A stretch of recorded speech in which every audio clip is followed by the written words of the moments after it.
I keep hearing that we're giving them some benefit of the doubt. They're going to do an investigation.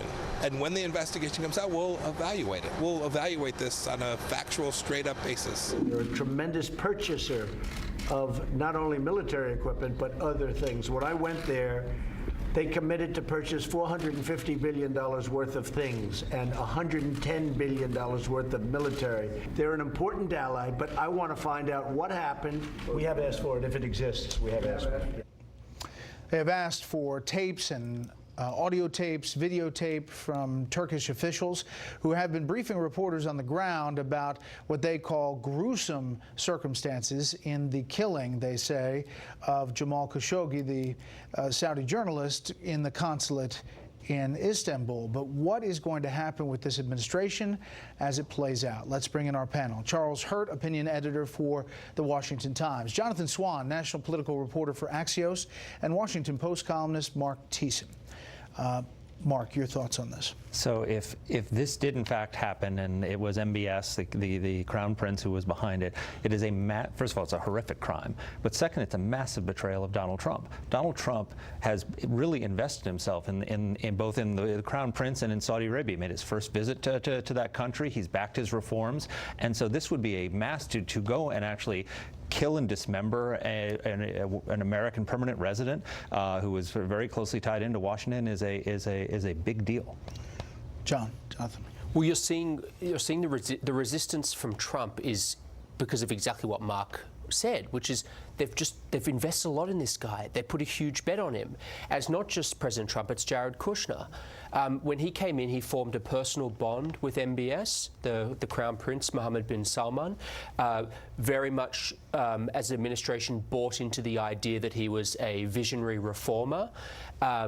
Some of us in the media, certainly columnists and opinion makers, have bought into that vision, and now they've got this cognitive dissonance, this new information that is so at odds with this public image, and you're seeing Trump wrestle with this publicly. I mean, the president has said, Charlie, that he is not trying to cover up. He's waiting for facts and information. He said that if it turns out that the Crown Prince knew, that would be bad, in his words.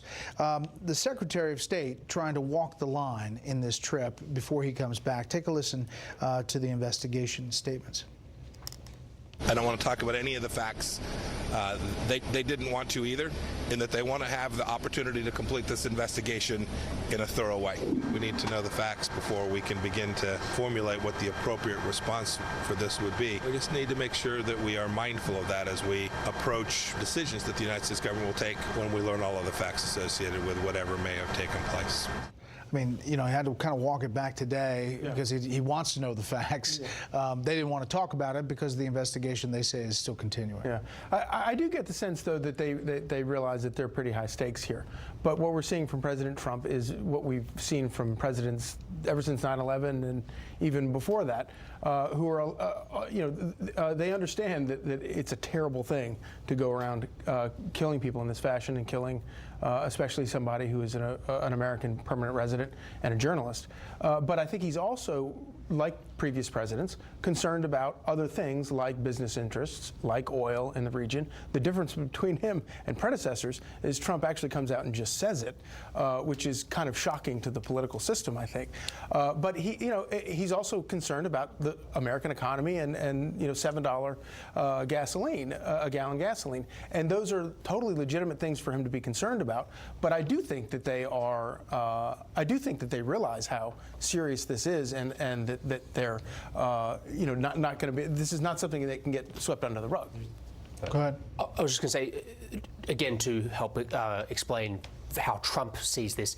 He also, the way Trump sees it, he's always comparing to other countries. So the way he sees it is, there are all these other brutal countries like China, and they're doing all this stuff. So why are people, again, that's just how he often thinks about these things. It's, well, everyone's a hypocrite because we do a ton of business with, pick your country, and they do horrible things too, et cetera, et cetera.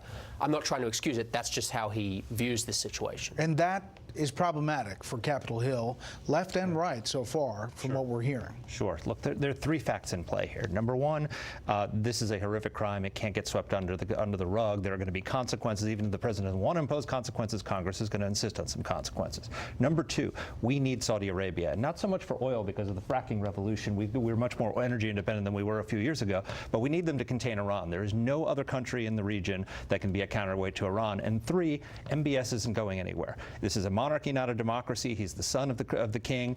He has spent the last couple of years consolidating power and eliminating his opponents. I love Lindsey Graham, but the idea that someone else is going to replace MBS is wrong. So with that set of facts, what's going to happen here is they're going to come up with a lie that this was some rogue elements, and we're going to accept the lie in some way, shape, or form. And the question is, what is the price for accepting the lie? Where there's going to have to be some sign from MBS recognizing showing us that he knows he's made a mistake, that he knows he's made his country a pariah, and that he's going to take steps to make sure this doesn't happen again, releasing political prisoners, taking some steps to show that he's learned his lesson and this is not going to go forward. I know, but I mean, that's not going to fly with a lot of people on Capitol Hill, is it? I mean, is that going to work? No, but of course, this is always a much easier issue on Capitol Hill. I mean, they can vote, 100 to nothing in the Senate to levy sanctions on Saudi Arabia. President Trump still has to sign it. Yeah, exactly. But the president, and again we've seen this going Democrat administration and Republican administrations.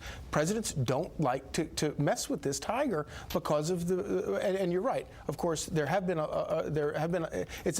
far more energy independent today than we were on 9/11. But there are still the other local political ramifications, and then the business interests that Donald Trump mentions at the outset. But does this not feel like a different kind of event? This feels like the world is watching. Of course it does. Perhaps it's the gruesome nature of the crime. Perhaps it's what we know of it.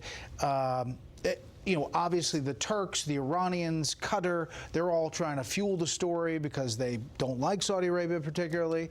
I mean, it's a different animal. It's a very different animal, and I think it took them a while to realize that. I think there was, at least initially, it didn't dawn on them that this was something quite different. I'm told by a source with knowledge of the meeting that Mike Pompeo told MBS in very direct language that there isn't some endless timeline here. They need to get this investigation done pretty quickly. This is like Vladimir Putin and Kim Jong-un, who are the only two other leaders in the world who assassinate their foreign rivals, their internal rivals on foreign territory, except they're not stupid enough to do it in their own consulate. This is both a horrific crime and also amateur. I mean, it's amateur hour. At least, he's a discount Vladimir Putin, and there has to be consequences for this. There are going to have to be consequences, but we also cannot lose our relationship with Saudi Arabia because the number one challenge we have in the Middle East is Iran and countering Iran, not Saudi Arabia. It's a very serious story. A lot of reaction from Capitol Hill, but Senator John Kennedy from Louisiana moments ago with this: with the exception of Israel, I trust every country in the Middle East as much as I trust gas station sushi. So that may be the statement of the day. We can always count on Senator Kennedy. Next up, midterm madness. We'll break it down here.